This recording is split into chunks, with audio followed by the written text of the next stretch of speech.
বর্তমানে এসআইআরের কাজ শুরু হয়ে গেছে এবং বিএলওরা আপনার বাড়িতে এসে দুটি করে ফর্ম দিয়ে যাচ্ছে, সেগুলো ফিল আপ করতে বলেছে। এবং সেই ফর্মটা আপনি কীভাবে ফিল আপ করবে বুঝতে পারছেন না? চলুন আজকে আপনাদের দেখিয়ে দিচ্ছি যে কিভাবে এই ফর্মগুলো ফিল আপ করবেন। তবে ভিডিওটি না স্কিপ করে সম্পূর্ণটা দেখার চেষ্টা করবেন, তাহলে ভালোভাবে ফর্মটি ফিল আপ করতে পারবেন। আপনাদের বোঝার সুবিধার্থে এই ফর্মটিকে আমি 3টি ভাগে ভাগ করে নিয়েছি। শুরু করা যাক প্রথম ভাগ, যেখানে বর্তমান লিস্ট অনুযায়ী ফিল আপ করতে হবে, অর্থাৎ 2025 সালের লিস্টে আপনার যা যা আছে তাই দেখে ফিল আপ করতে হবে। 2 নম্বর হচ্ছে যাদের নাম 2002-এর ভোটার লিস্টে আছে তাদের সেই লিস্ট অনুযায়ী ফিল আপ করতে হবে।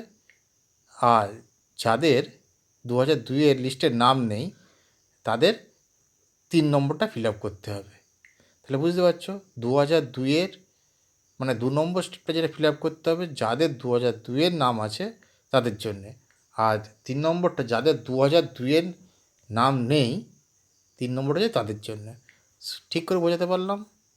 ফর্ম ফিল আপ শুরু করার আগে আপনি একটি কথা ভালো করে বুঝে নিন, বিশেষ করে মেয়েদের ক্ষেত্রে তার বাবাই হচ্ছে, যে জন্ম দিয়েছে সেই হচ্ছে প্রায়োরিটি পাবে, কিন্তু তার শ্বশুর অর্থাৎ সেও বাবা, সে কিন্তু পাবে না।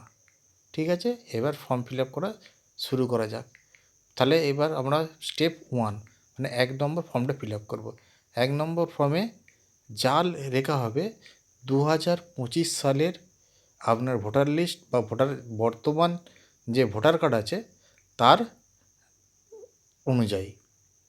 প্রথমে কী লেখা আছে? প্রথমে আছে তারিখ, মানে আপনার জন্ম তারিখ। আপনি ভোটার কার্ডে দেখে লিখে নেবেন। আপনার কার্ডে প্রথমে লিখতে হবে দিন, তারপর মাস, তারপর বছর, তারপর লেখা আছে আধার কার্ড নাম্বার। ঐচ্ছিক আধার কার্ড নাম্বারটা লেখা আছে, আপনি লিখতেও পারেন নাও লিখতে পারেন। যদি আপনার আধার কার্ড থাকে আপনি লিখে দেবেন আধার কার্ড নাম্বারটা। তারপরে দেওয়া আছে মোবাইল নাম্বার, আপনার মোবাইল নাম্বারটা বসিয়ে দেবেন। তারপর দেখা আছে অভিভাবকের নাম। আপনার ভোটার কার্ডে যে অভিভাবকের নাম দেওয়া আছে, আপনার বাবারও হতে পারে, সেটাকে আপনার মায়েরও হতে পারে, সেটা লিখে দেবেন। এবার তার একটা নাম্বার আছে, সেই ভোটার কার্ডের নাম্বারটা পরে লিখে দেবেন। পরে আছে মায়ের নাম, আপনার মায়ের নাম লিখে দেবেন।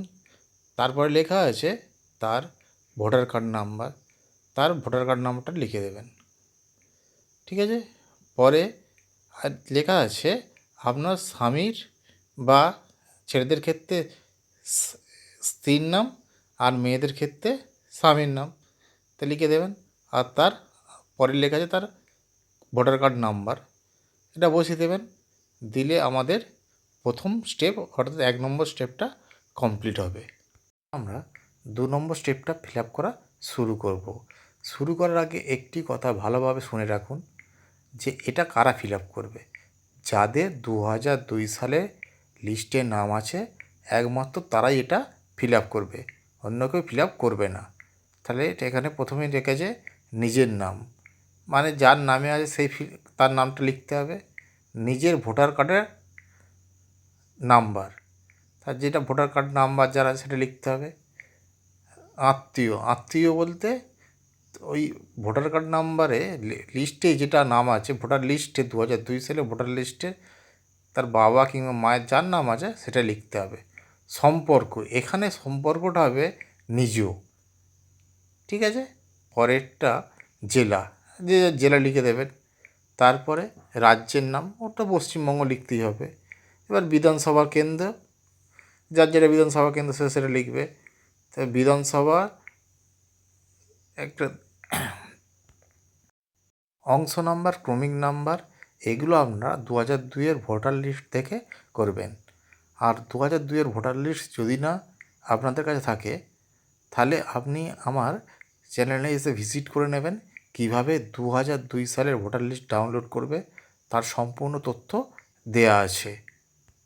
আর আমরা 3 নম্বর স্টেপ ফিল আপ করা শুরু করব।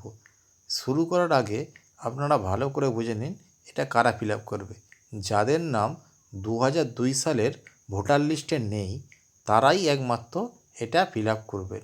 এখানে প্রথমেই লিখতে হবে, সেখানে আপনার বাবা হতে পারে, আপনার মা হতে পারে, আপনার ঠাকুরদা হতে পারে, আপনার ঠাকুরমা হতে পারে। তবে আপনি আপনার বাবা কিংবা মাকেই প্রায়োরিটি দেওয়ার চেষ্টা করবেন, যাদের ভোটার লিস্ট দ্বারা আপনার নামটি এই এসআইআরে আসবে। তো সেখানে আপনি ধরুন আপনার বাবা লিখলেন, বাবার ভোটার কার্ড নাম্বার লিখলেন, যাদের দিকে তার হবে তার বাবা বা মায়ের নাম, মানে ওখানে লিখতে হবে তারপর একটা আত্মীয় বলতে, সেখানে আপনার বাবা বাবা অর্থাৎ আপনার ঠাকুরদার নাম, বাট কারো ঠাকুমারও থাকতে পারে, সেটা অসুবিধা নেই। তার সম্পর্কর জায়গাটায় এখানে কী হবে, আপনি যদি আপনার বাবার নাম লেখেন তাহলে কী হবে বাবা, যদি মায়ের নাম লেখে মা, বা ঠাকুরমার নাম লেখে ঠাকুরমা। এরপর আপনার জেলার নাম, আপনার রাজ্যের নাম, আপনার বিধানসভার নাম, আবার তারপর লিখতে হবে বিধানসভার ক্ষেত্রের নাম, বিধানসভার অংশ নাম্বার, ক্রমিক নাম্বার। এই অংশ নাম্বার আর ক্রমিক নাম্বার আপনি 2002-এর বিধানসভা কেন্দ্রের অন্তর্গত, সেখানে আপনি ভোটার লিস্ট থেকে ডাউনলোড করে নিতে পারবেন। ঠিক আছে? যদি না ডাউনলোড করতে পারেন তবে আমার চ্যানেলে গিয়ে আপনি দেখে নিতে পারেন কীভাবে 2002 সালের ভোটার লিস্ট ডাউনলোড করব। আশা করি আপনাদের সঠিকভাবে বোঝাতে পারলাম। যদি কোনো অসুবিধা হয় কমেন্ট করে জানাবে, আমি অবশ্যই আপনাদের সাহায্য করব।